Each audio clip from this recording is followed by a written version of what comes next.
I never thought a propane tank would be the thing that brought down the most powerful woman in Maplewood Estates, but here we are.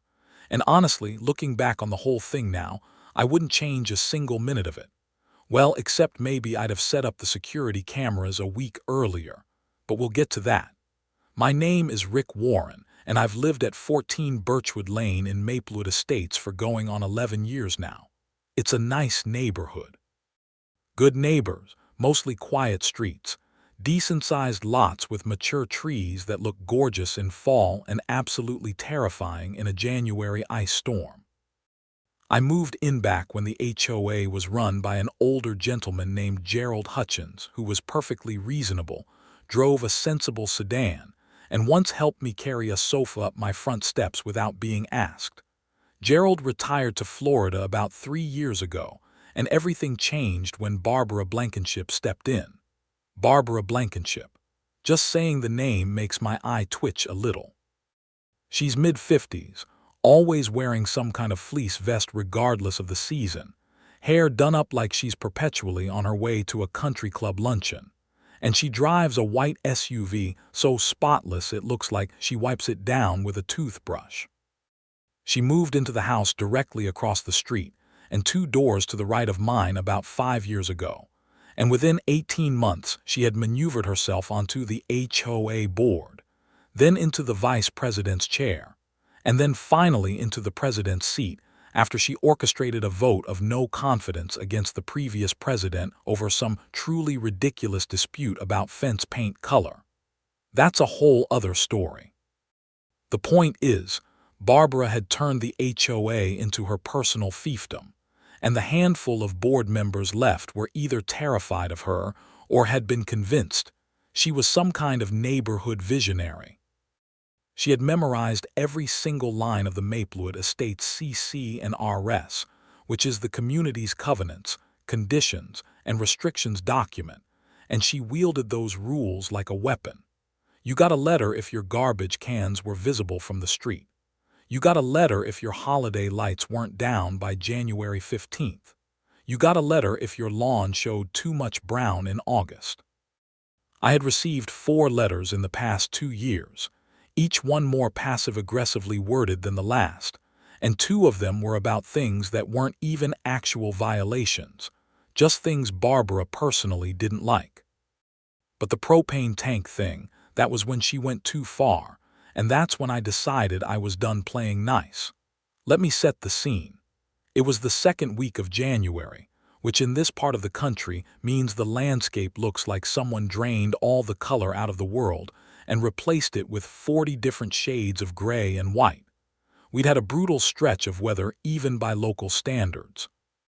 A blizzard had rolled through the week before Christmas, dumping about 18 inches of snow, and just when people started to get roads cleared and driveways shoveled, another wave came through New Year's Eve and piled on another 1.5 feet. The temperatures had been sitting in the single digits at night and barely breaking 20 during the day. The kind of cold that makes your car groan when you start it, that makes your nose hairs freeze the second you step outside, that makes the whole neighborhood smell like wood smoke and desperation. My house has a propane heating system, which isn't unusual in this area. Natural gas lines don't run through every part of Maplewood Estates because the development went up in phases, and the eastern portion of the neighborhood, where I live, was built before the gas company extended its service lines this far out. So about 1/3 of the houses on the east side run on propane. My tank is a 500-gallon above-ground unit, light green, looks like a fat submarine sitting on 2 cradles in my side yard, partially screened by a row of arborvitae shrubs that I planted specifically to keep it from being an eyesore. It's been sitting in the exact same spot for 9 years. 9 years, 0 complaints, 0 issues. Well, until Barbara Blankenship apparently decided she needed something to do in January. The knock on my door came on a Tuesday morning at about 10. I'd taken the week off work because my office's parking lot was still a sheet of ice, and I didn't feel like risking my neck for back-to-back Zoom calls that could just as easily happen from my kitchen table. I was in sweatpants, holding a mug of coffee, and when I opened the door, Barbara was standing there in her fleece vest and a puffy parka, holding a clipboard. An actual clipboard, like she was conducting a census. She didn't say hello. She didn't even really look at me as a person. She looked at me the way you look at a form that needs to be filled out. "Mr. Warren," she said, her breath making little puffs of steam in the cold air, "I'm here on behalf of the Maplewood Estates Homeowners Association regarding a compliance concern." I sipped my coffee. "Good morning to you too, Barbara." She didn't blink. She made a small show of looking down at her clipboard and then back up at me. "Your propane tank is in violation of Section 7, Paragraph 4 of the Community CC and RS, which states that all utility equipment must be either underground or screened from view by approved fencing or vegetation to a minimum height and density sufficient to render the equipment not visible from any adjoining street or property line." I looked out at my side yard. The arborvitae were covered in snow, bent a little under the weight, but they were still clearly there, still clearly forming a screen between the tank and any viewable angle from the street. "I have the arborvitae," I said. "I planted them 9 years ago specifically to screen the tank." "The arborvitae," she said, and she managed to put a mild amount of disdain into the word, like she was talking about a decision I'd made that she found personally distasteful, "are not meeting the density requirement under current conditions. The snow load has caused significant spread and gapping, and the tank is now partially visible from the street and also from my property." I walked out onto my front porch in my socks, which I immediately regretted because the wood was absolutely frigid even through the fabric, and I looked at the side yard. The arborvitae were indeed splayed a bit from the snow. There were a couple of gaps, but you really had to know where to look and crane your neck at a specific angle to see any part of the tank, and even then, all you'd see was a small section of the upper dome. "You can barely see it," I said. "Partially visible is still visible," she said, tapping the clipboard with her pen. "Section 7, Paragraph 4 doesn't include a percentage threshold. Any visibility constitutes a violation." I went back inside to get my feet away from the freezing porch. "Okay, so what exactly are you asking me to do?" "We are asking you to relocate the tank to your backyard, behind the privacy fence line, within 30 days. If you fail to do so, the HOA will begin assessing daily fines of $25 per day until the issue is resolved." I stared at her. "You want me to move a 500-gallon propane tank in the middle of winter? The timeline is 30 days, which should be sufficient. Barbara, it's 11 degrees out. There's 2 feet of snow on the ground. Moving a propane tank is not a casual afternoon project. It requires the propane company to come out, partially empty the tank, disconnect the lines, physically move the thing with specialized equipment, and then reconnect everything. In winter. During a supply crunch when every propane company in the county is already slammed with emergency service calls." She didn't even shrug. "The CC and RS do not contain a seasonal exemption, Mr. Warren. 30 days. You'll receive the formal notice in the mail." And she turned around, walked back across my driveway, past her pristine white SUV that she'd parked at the end of my driveway for this visit, and down the street toward the next house she was apparently planning to hassle. I stood there in my doorway in my socks, steam coming off my coffee, watching her go, and I thought, okay, Barbara, let's see how this plays out. Now, here's the thing that Barbara didn't know, that she couldn't have known unless she'd done any actual research before marching over to my house with her clipboard. And honestly, the fact that she hadn't done that research is the reason this whole thing blew up the way it did. The propane tank in my side yard doesn't just heat my house. It's connected to a secondary heating loop that I had installed about 4 years ago by a company called Northern Comfort Systems. It's a hydronic system, which is a fancy way of saying it heats water, and that hot water runs through insulated pipes that are buried about 3 feet underground. Those pipes were installed when I did a big landscaping and infrastructure project that summer, and they serve 2 purposes. They feed a radiant heating system under my sunroom floor, which is amazing and keeps that room usable even on brutal cold days. And they also run a heat trace loop under my driveway, and a short section of the utility easement that runs along the property line between my yard and the yard of my neighbor to the north, a retired electrician named Dennis Orwell. The heat trace under my driveway was one of the best investments I ever made because I never have to shovel my driveway. The snow melts right off it. I hit a switch and the driveway takes care of itself. The section that runs through the utility easement was put in to keep a specific stretch of shared underground water pipe from freezing.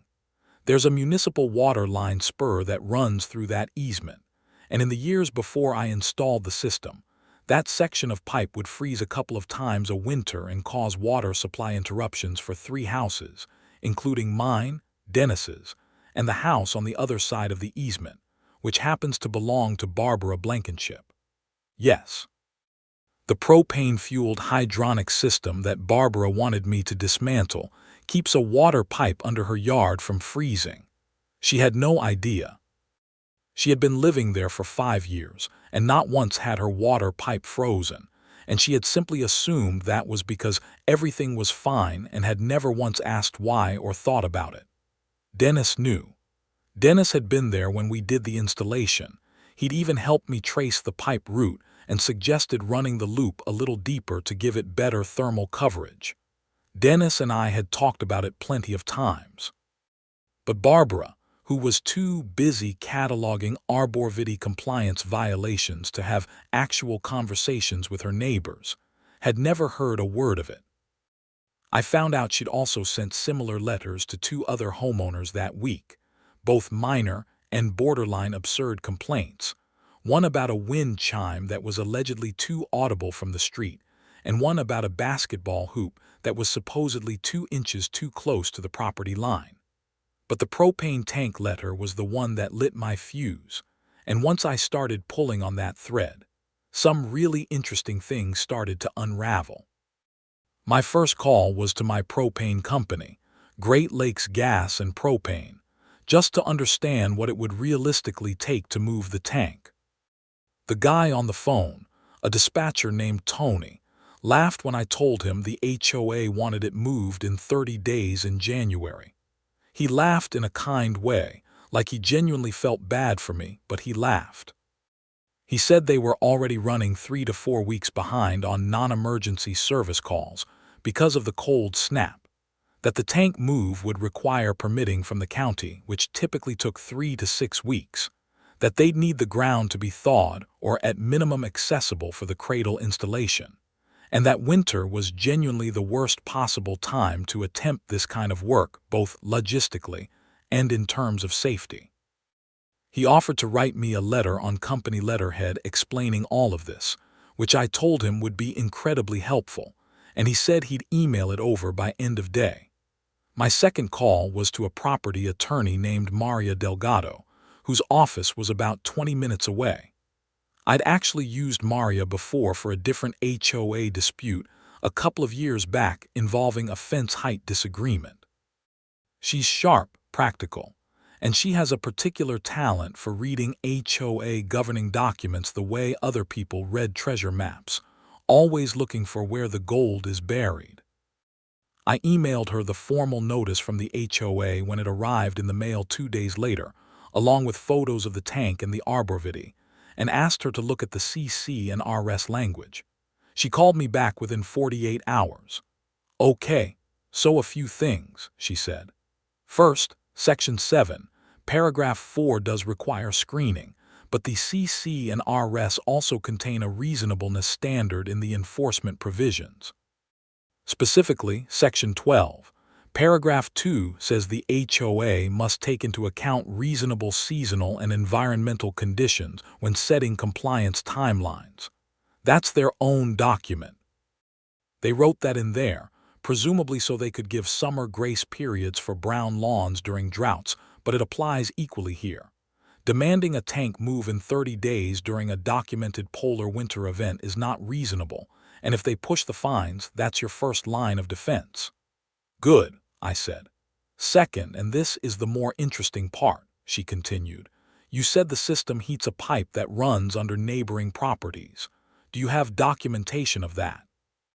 I have the original installation contract, the engineering drawings, the permit application and approval from 4 years ago, and I have email correspondence with my neighbor Dennis where we discussed the system before and after installation. There was a pause on the line. Rick, that's excellent. Keep all of that. Because if they force you to remove or relocate the tank, and that pipe freezes and causes water damage or a service interruption, you potentially have grounds for civil liability against the HOA for forcing an action they knew or should have known would cause harm. How do I make sure they know about the pipe situation before anything happens? You send them a certified letter, formal written notice. You disclose the full system, you explain exactly what the tank heats, you explain what happens to the underground pipe if the system is shut down or significantly disrupted, and you ask them to acknowledge receipt. That way, if they ignore it and push forward, they can't claim ignorance. That was the plan I started building. In the meantime, the weather got worse. We had another storm roll through the third week of January. Not as much snow this time, but an ice event that was arguably more miserable. Freezing rain overnight that turned every surface in Maplewood Estates into a skating rink. The roads were brutal. One of the streets 2 blocks over had a multi-car fender bender because nobody could brake properly on the hill, and the whole neighborhood kind of ground to a halt for about 36 hours while everyone waited for the temperature to tick back above freezing enough for road salt to actually work. My driveway was bone dry. My heating system was running beautifully. The pavement was clear and safe, and I'd salted the front walkway just for good measure. Dennis came over to borrow some extra ice melt because he'd run out, and we stood in my garage drinking thermoses of coffee and watching the rest of the neighborhood struggle. You hear about Barbara's latest thing? Dennis asked. I'm living it, I said. Oh, I know about your situation. I meant the new thing. She apparently tried to get the city to issue a code violation against Tom Pellegrino on Sycamore Street because his snow pile from shoveling was too close to the road. You know, the snow he piled up after shoveling his own driveway, the snow that he has to put somewhere. I rubbed my forehead. What did the city say? The guy she talked to apparently told her that piling snow from driveway clearing is not a code violation and that she should go home and stay warm, more or less. I love that guy, Dennis nodded. She's been on a rampage this winter. I think the ice and the cold is making her worse, like she's cooped up inside and she needs an outlet. Well, her outlet is about to get a lot more complicated, I said, and I told him about what Maria had laid out. His eyes went wide when I explained the certified letter strategy. She genuinely doesn't know about the pipe loop, he said. Has she ever talked to you about it? Barbara has never once had a conversation with me that wasn't about an HOA rule. She doesn't know anything about her property except what's in the CC and RS. I sent the certified letter 3 days later. Maria helped me draft it, and it was a masterpiece of calm, clear, legally precise language. It explained the propane heating system, described the hydronic pipe loop, specified that the loop ran through the utility easement adjacent to, and partially beneath, the rear section of Barbara Blankenship's property and 2 other properties, explained that the loop actively prevented freezing of the municipal water service spur in that easement, and noted that any forced relocation of the tank would require a minimum shutdown period of at least 4 to 6 weeks for permitting and physical work, during which time the loop would be inactive, and the pipe would be at significant risk of freezing in current weather conditions. I attached the original engineering drawings, the permit documentation, and a copy of the propane company's letter regarding the logistical impossibility of a 30-day winter relocation. The letter was addressed to the HOA board as a whole, not just Barbara, which was important. I wanted every board member on record as having received this information. I sent it certified mail, requiring signature. I also emailed a copy to each board member individually, with read receipts requested. Then I waited. I didn't have to wait long. Barbara's response came in the form of a phone call, which I happened to be recording because my state is a one-party consent state, meaning I can legally record any call I'm party to without telling the other person.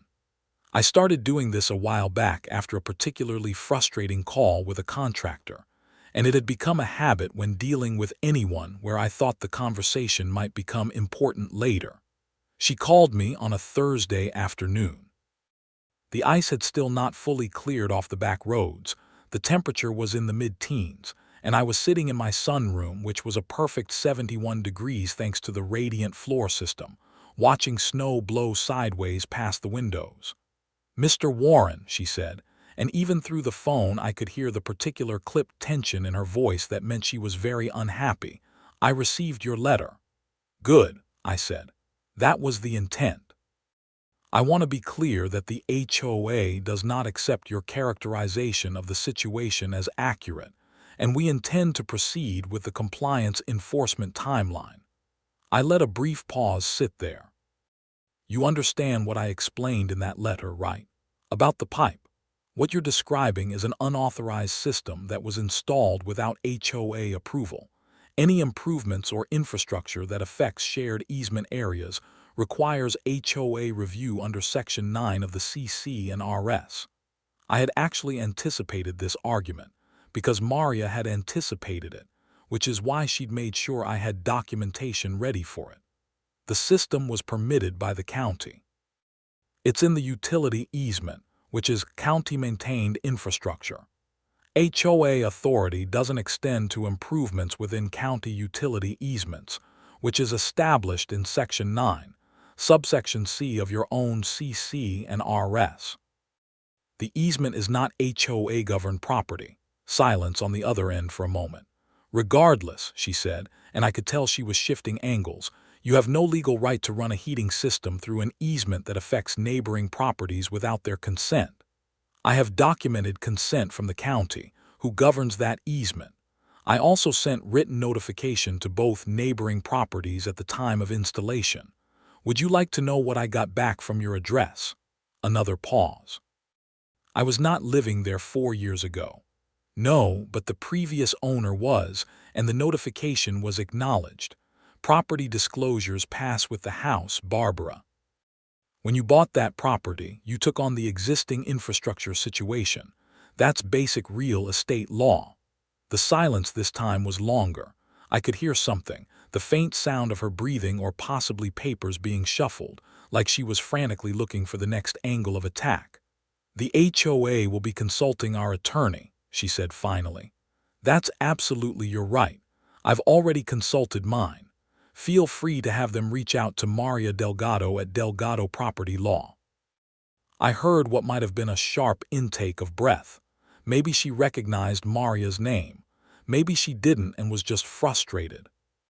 Either way, the call ended shortly after that, and I sat in my warm sunroom watching the snow blow and feeling, for the first time in this whole thing, like I was actually holding the better hand. Now, here's where things took a turn that even I hadn't fully anticipated, and it's the part that made the whole thing go from a neighborhood dispute to something considerably more significant. About a week after that phone call, I ran into a guy named Phil Carmichael at the gas station while I was filling up my truck. Phil lives over on the west side of Maplewood Estates and is a generally low-key guy who works in it and keeps to himself. We'd talked at a couple of neighborhood events but weren't close. He recognized me and kind of flagged me down in the parking lot, and he looked like he'd been wanting to talk to someone. "Hey Rick," he said, "are you the one who got the letter about the propane tank?" "That's me," I said. He nodded, rubbing his gloved hands together against the cold. "I heard through the grapevine. Look, I want to show you something, but I want it to stay discreet until I figure out what to do with it." I said of course. We sat in my truck with the heat running, and he pulled out his phone and showed me something that made my stomach do a slow, uncomfortable roll. Phil had been going through some old financial records because he'd been on a minor crusade to understand where the HOA's monthly dues were actually going. Not for any particular accusatory reason at first, just general curiosity because the dues had gone up twice in 2 years, and he hadn't seen any corresponding improvements to the common areas. He'd submitted a formal request for HOA financial records under state law, which gives homeowners in HOAs the right to inspect financial documents, and after some foot-dragging, the HOA had sent over a file of records. Phil had found some things that didn't add up. There were line items for administrative services and community management consulting that ran to several $1,000s over the course of about 18 months, paid to a company called BHB Consulting Services. Phil had done a quick business registry search. BHB Consulting Services was a sole proprietorship registered to Barbara H. Blankenship. Barbara was paying herself out of HOA funds for consulting services that the HOA board had quietly approved, with a vote that wasn't publicized in any of the regular meeting minutes that were available to residents. The payments weren't huge individually, a few hundred here, 1,000 there, but they added up to just over $8,000 over the 18-month period Phil had looked at. I sat in my truck in the gas station parking lot in the January cold with Phil, and we stared at each other. "Is this what I think it is?" I said. "I'm not a lawyer," Phil said carefully, "but yeah, I think it might be." "This isn't HOA overreach," I said. "This is financial misconduct." Phil nodded slowly. I didn't know what to do with it. I didn't want to just start yelling about it without being sure. But the propane tank thing and the way she's been going after people this winter, it's like she's escalating for some reason, like maybe she knows someone might be looking and she's trying to consolidate control. That was an interesting theory. I didn't know if it was accurate, but it wasn't implausible. I called Maria that evening. She went quiet when I described what Phil had found. "Okay," she said after a moment. "A board officer directing HOA funds to a business she owns, without full transparent disclosure and member approval, depending on the governing documents and state law, could constitute a breach of fiduciary duty at minimum. If the board approved it without proper notice to the membership, and without the kind of conflict of interest disclosure required under the HOA's own governing documents, it could constitute misappropriation of HOA funds, which, depending on the amount and the specific statute, could be a criminal matter." $8,000, I said. "That's over the threshold for a misdemeanor in your state. That could be a felony." I let that sit for a second. "What's the right move here?" "Document everything Phil has. Have him send me copies. I'll review, and then we make a decision about whether to take it to the county district attorney's office or the state's HOA regulatory office, which your state does have. And before we do anything public, we get every piece of evidence in order." Over the next week, Phil pulled together everything he had: the financial records, the business registry documentation for BHB Consulting Services, the board meeting minutes that showed the suspiciously vague approval for the consulting payments, and a timeline showing that the payments had started within 3 months of Barbara becoming HOA president. I gathered my own documentation, all the letters from the HOA, the phone recording, Maria's correspondence, the propane system records, and my security camera footage. The security cameras turned out to be more relevant than I expected. I have 4 cameras on my property, installed about 18 months ago after a package theft situation. They cover the front porch, the driveway, the side yard where the propane tank sits, and the backyard. When I went back through the footage with fresh eyes, looking for anything relevant to the propane tank dispute, I found something interesting.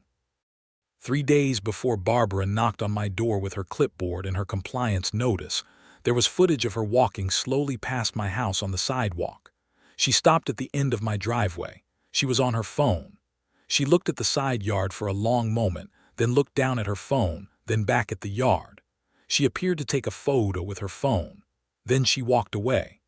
The timestamp put this at 7:52 in the morning, early enough that most people would assume no one was watching. On its own, walking past a neighbor's house isn't evidence of anything. But combined with the pattern of targeting, the manufactured compliance push right in the middle of a brutal winter, and the financial situation Phil had uncovered, it painted a picture of someone who was operating very intentionally.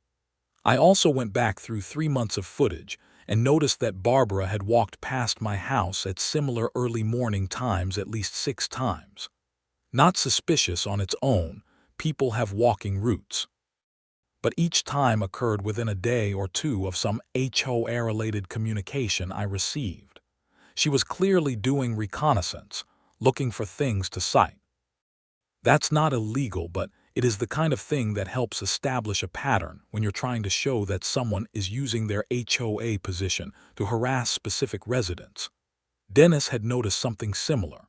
He'd started keeping a log after Barbara sent him a compliance letter about his garbage cans, and he'd noted that she seemed to time her surveillance walks with her morning coffee, which she carried in a bright orange travel mug that made her easy to spot. He had his own doorbell camera and showed me footage of at least 4 of these walks past his house as well. We were, without really planning it, building a pretty comprehensive picture.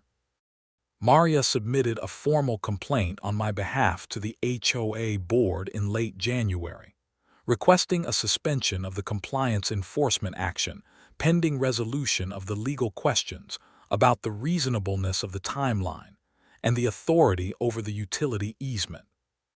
She also sent a separate communication, carefully worded, noting that her client was in possession of information suggesting potential financial irregularities in HOA accounts and requesting that an independent audit be conducted.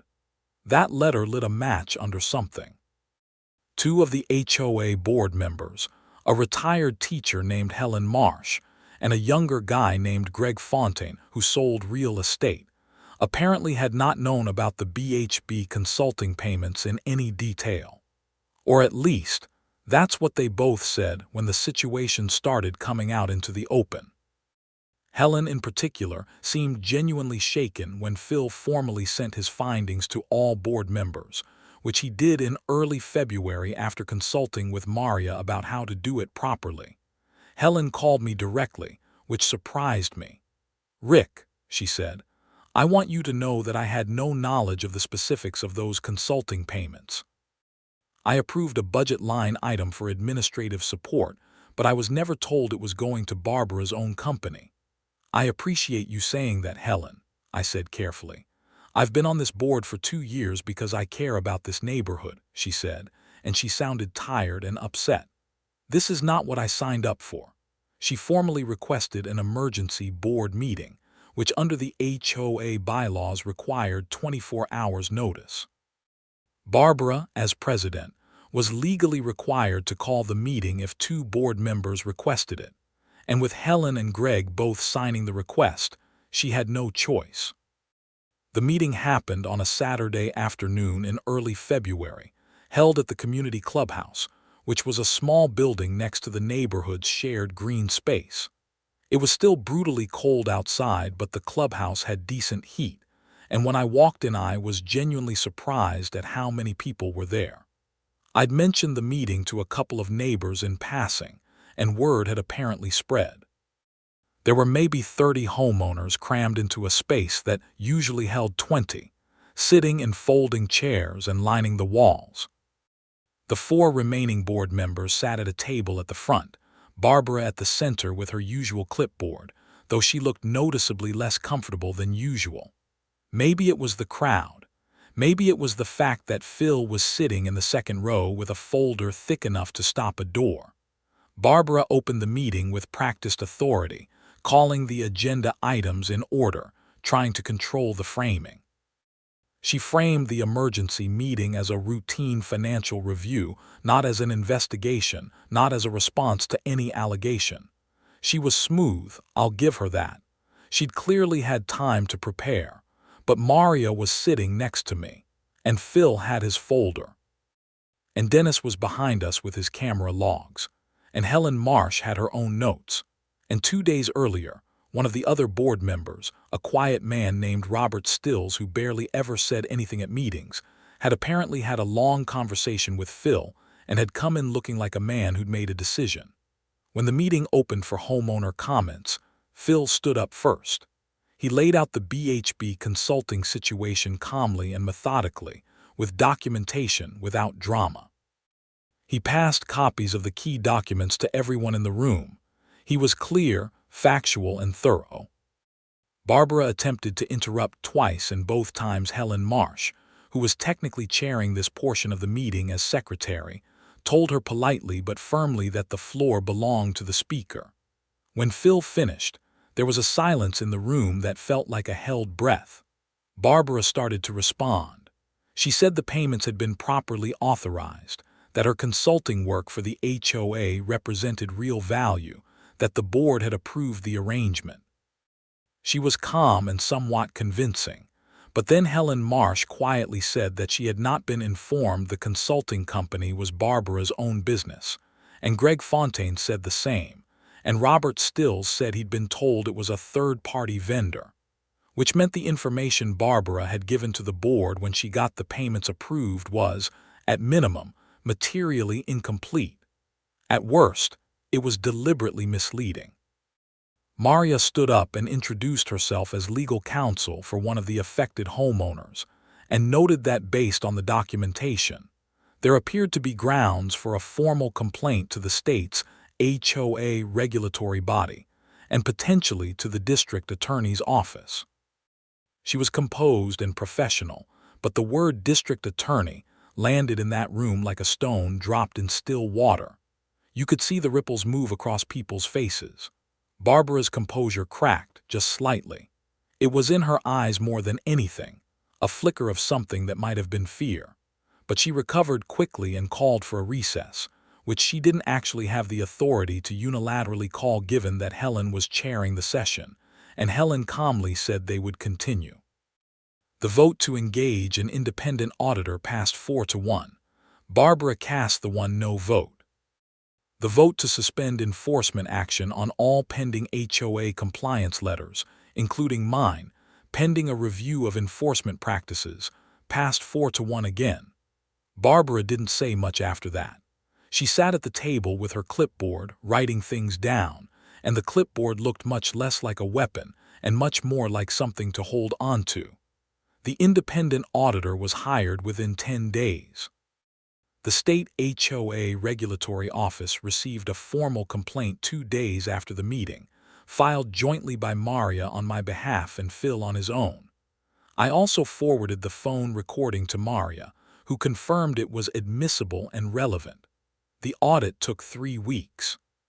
3 weeks during which the temperature in Maplewood Estates finally, mercifully, started to climb a little, edging into the upper 20s and then the low 30s, enough that the worst of the ice started receding. The snow piles at the edges of driveways were still there, but they'd started to take on that tired, compressed, gray look that means winter is thinking about loosening its grip. My propane tank sat exactly where it had always sat, in my side yard, screened by arborvitae that were slowly straightening back out as the snow load melted off them. The heating system ran continuously, keeping my driveway clear, keeping my sunroom comfortable, keeping the underground pipe in the easement safely above freezing. Barbara's water ran fine throughout. She had no idea how close she'd come to an expensive and miserable pipe freeze situation if she'd actually succeeded in forcing me to move that tank in January. I thought about telling her. I genuinely considered it, not as a gloat but as a straightforward here's the thing you didn't know.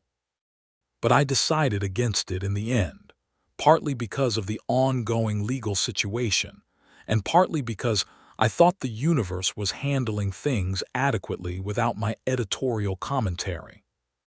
The audit results came back in early March, when the first tentative signs of actual spring were starting to show in the neighborhood, a few brave crocuses poking up through the last of the snow along people's front walks, the birch trees starting to look faintly more alive. The results were not good for Barbara. The auditor found that over the 18 months Phil had identified, plus an additional 6 months before that which Phil hadn't looked at, Barbara had directed a total of just over $11,000 in HOA funds to BHB Consulting Services. The auditor found that the disclosures made to other board members when seeking approval for those payments had not adequately revealed Barbara's ownership of the consulting company, and that the payments did not appear to correspond to any documented services or deliverables. $11,000, misappropriated from a community fund that people paid into every month because they wanted their neighborhood to look nice and their shared spaces to be maintained. The audit report went to the board. The board called another meeting, a special session, and this time it was not open to general homeowners. It was a board-only meeting to discuss findings and next steps. But Helen Marsh called me after and told me what had happened, because by that point Helen and I had developed something resembling a trust. The board voted to remove Barbara Blankenship as HOA president. The vote was unanimous, including a proxy vote arrangement for Robert Stills, who was out of town that weekend. The removal was effective immediately. 2 weeks later, Barbara received a letter from the district attorney's office. I know this because Dennis saw the DA's car parked in front of her house on a Tuesday afternoon, and because Phil, who had been in contact with the DA's office throughout the process, was told the investigation was active. I wasn't there for whatever happened in that meeting, and I didn't have cameras on her house, so I only know the outline of what followed. But about 3 weeks after the DA's office visit, Barbara Blankenship was charged with 1 count of misappropriation of association funds under state law and 1 count of breach of fiduciary duty. The amount involved put it at a Class C felony, which carries real consequences.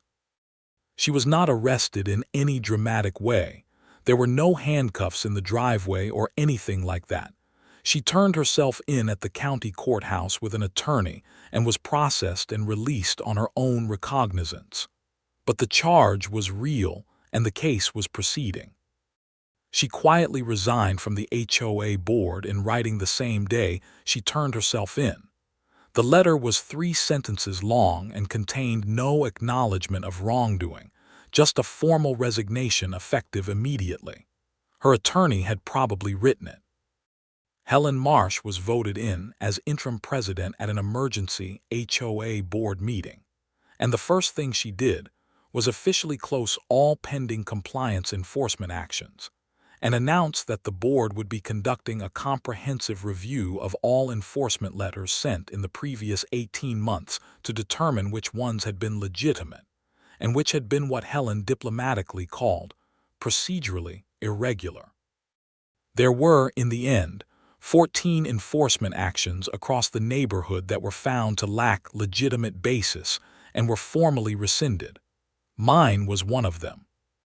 Helen also proposed, and the board voted to adopt a new policy requiring conflict of interest disclosures for any vendor relationships involving board members, requiring 2 independent board member signatures on any payment over $500, and requiring that meeting minutes be published within 7 days of any board meeting.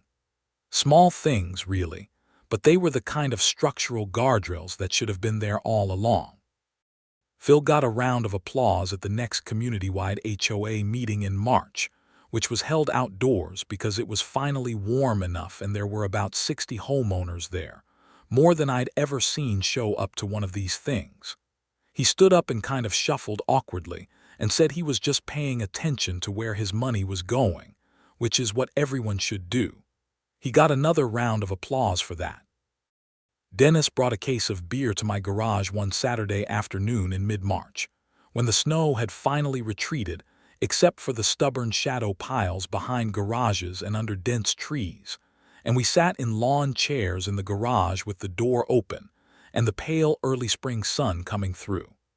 He had 2 of his neighbors from the next block, a couple named James and Clara Morty, who had also received one of the bogus enforcement letters. We talked about the whole thing from start to finish, and I explained the propane tank heating loop for the first time in detail to Clara, who hadn't known about it, and the look on her face when she understood what had almost happened was absolutely priceless. So Barbara tried to get you to shut down the very system that was keeping her water running, she said. In the middle of the worst winter we've had in 4 years, I confirmed. Clara shook her head slowly. There's a poetry to that. There really is, I agreed. James raised his beer. To the propane tank. We all drank to the propane tank. The legal case against Barbara moved through the system over the following months. She pled not guilty initially, and there was a period of pre-trial motions and negotiation. I wasn't privy to all of it, but Phil stayed in contact with the DA's office and kept me loosely updated. In the end, about 7 months later, Barbara accepted a plea agreement. She pled guilty to a reduced charge of misapplication of entrusted funds, a Class D felony, and the terms included full restitution of the $11,000 plus court costs, a 2-year probationary period, and a permanent bar from serving as an officer in any HOA or similar community association in the state. She also had to complete 80 hours of community service. The HOA used the restitution money to repave part of the community walking path that had been deteriorating for 2 years and fund a proper reserve study, which is a financial planning tool that tells an HOA how much money it needs to set aside for long-term maintenance. Things the money should have been funding all along. Barbara, from what I could tell through the limited visibility of a neighborhood where people talk, became considerably quieter. Her white SUV was still there, but she no longer appeared to be doing early morning surveillance walks. She stopped coming to HOA meetings entirely, which she was no longer permitted to attend in any leadership capacity, and by late spring she had stopped attending as a regular homeowner as well. I saw her occasionally, pulling into her driveway or taking out her trash, and we never spoke. I didn't have anything to say to her that needed to be said, and I wasn't going to perform any kind of magnanimous gesture because I didn't owe her that. What I owed her was exactly nothing. My arborvitae fully recovered by late April. With the snow weight gone and a few warm weeks, they straightened back up beautifully, dense and lush, screening the propane tank completely from every angle. I went out one morning with a mug of coffee, stood on my front porch, walked the whole perimeter of visibility angles, and I genuinely could not see the tank at all. Not from the street, not from the sidewalk, not from any neighboring property line. It was perfectly screened. I took a photo and emailed it to Helen Marsh with the caption, FYI, full compliance for your records. She sent back a laughing emoji and then a more formal reply acknowledging receipt and confirming the file was closed. The propane tank stayed exactly where it had always been. My sunroom floor was warm and comfortable. My driveway was clean and dry on the days I needed it to be. The underground pipe in the utility easement, the one nobody had frozen in 4 years, continued to not freeze. And Maplewood Estates, slowly and a little bruised and considerably wiser, started to feel like a neighborhood again, instead of a surveillance state run by one woman with a clipboard and an extraordinary gift for pettiness. Helen ran the HOA with a light hand and genuine transparency, posting meeting agendas in advance, publishing detailed minutes promptly, answering homeowner questions directly rather than through formal letters. The meeting attendance held up surprisingly well, which Helen attributed to people feeling like the meetings were actually worth attending now that they produced useful information instead of anxiety. Phil started a neighborhood email list, just a simple listserv where people could share useful information, road conditions, recommendations for local services, heads-ups about delivery issues or construction. It had nothing to do with the HOA. It was just neighbors talking to each other. And within a month it had over 40 households signed up and was getting used daily. Someone would post about an icy stretch of road on the hill. Someone else would share a recommendation for a good local plumber. Someone would organize a collective bulk order of firewood for next winter. The winter that had started so miserably and so contentiously ended up being the thing that actually cracked the neighborhood open into something more connected than it had been in years. That's not the lesson I was trying to teach when I refused to move my propane tank, but I'll take it.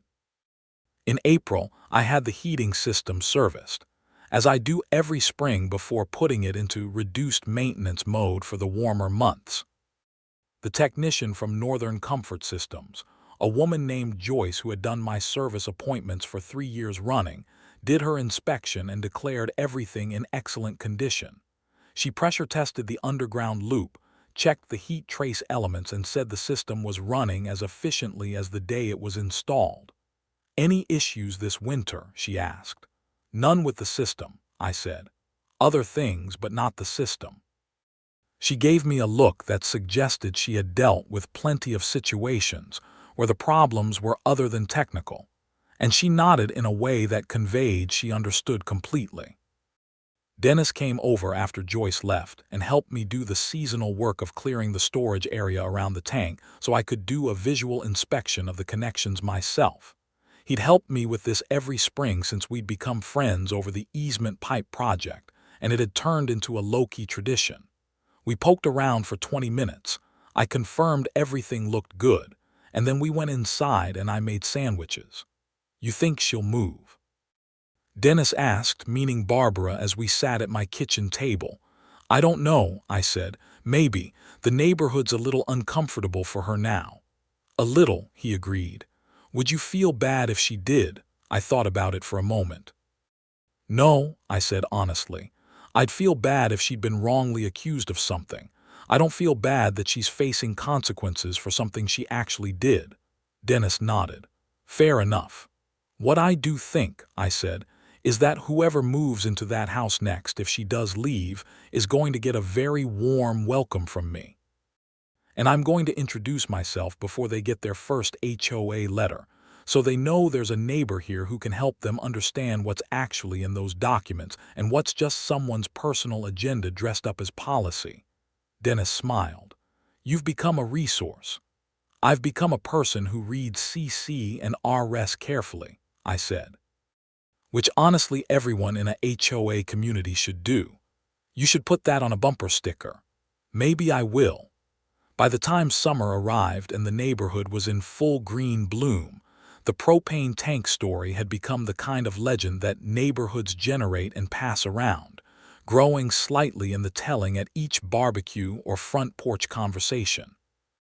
I'd heard a version where I'd had some kind of underground bunker connected to the tank, and another version where I'd shown up to the board meeting with a lawyer and a TV crew, neither of which was accurate. But the core of it, the part about the tank heating the pipe under Barbara's yard, that part everyone seemed to get right. And there was a consistent note in the telling of it, regardless of who was telling it, a kind of satisfaction that came through. Not a mean satisfaction, not cruelty, just the deep and genuine pleasure that people feel when something that should work does actually work. When the rules are used against someone who was abusing them. When the system, creaky and imperfect as it is, manages to produce the right result. I couldn't argue with that feeling. I'd been sitting with it for months by then, and it still felt good. Clean.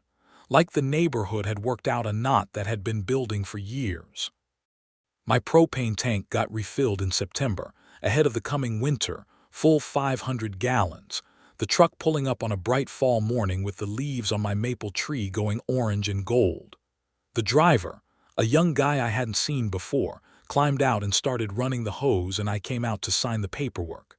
"Nice screening on that," he said, nodding at the arborvitae, which were genuinely looking spectacular in the fall light, dense and deep green. "Thank you," I said. "Planted them 9 years ago. You'd never know the tank was there. That was the idea," I said. He finished the fill, I signed the form, and he drove away down Birchwood Lane, past the tidy yards and the turning trees, past the houses where people were going about their Tuesday mornings in peace. Past Barbara Blankenship's house, where the white SUV was in the driveway, quiet and clean, not going anywhere on a surveillance walk.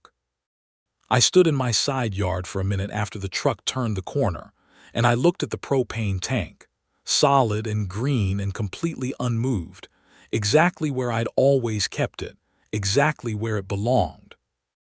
And I thought about all the mornings that Tank had fired up the system that kept my floors warm and my driveway clear, and the pipe in the easement safely above the freezing point.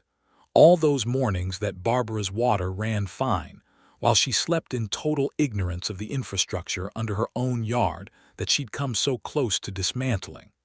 There's a lesson in there somewhere. Maybe it's about doing your homework before you throw your authority around.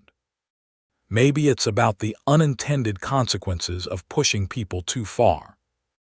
Maybe it's just about the fact that things are often more connected than they appear, that pulling on one thread in a neighborhood, in a community, in any system of people living near each other, can unravel things in directions you never expected. I went back inside, made myself a cup of coffee, and sat in my sunroom, which was still warm from the afternoon sun. The heating system wouldn't need to kick on for another few weeks yet. I had all winter.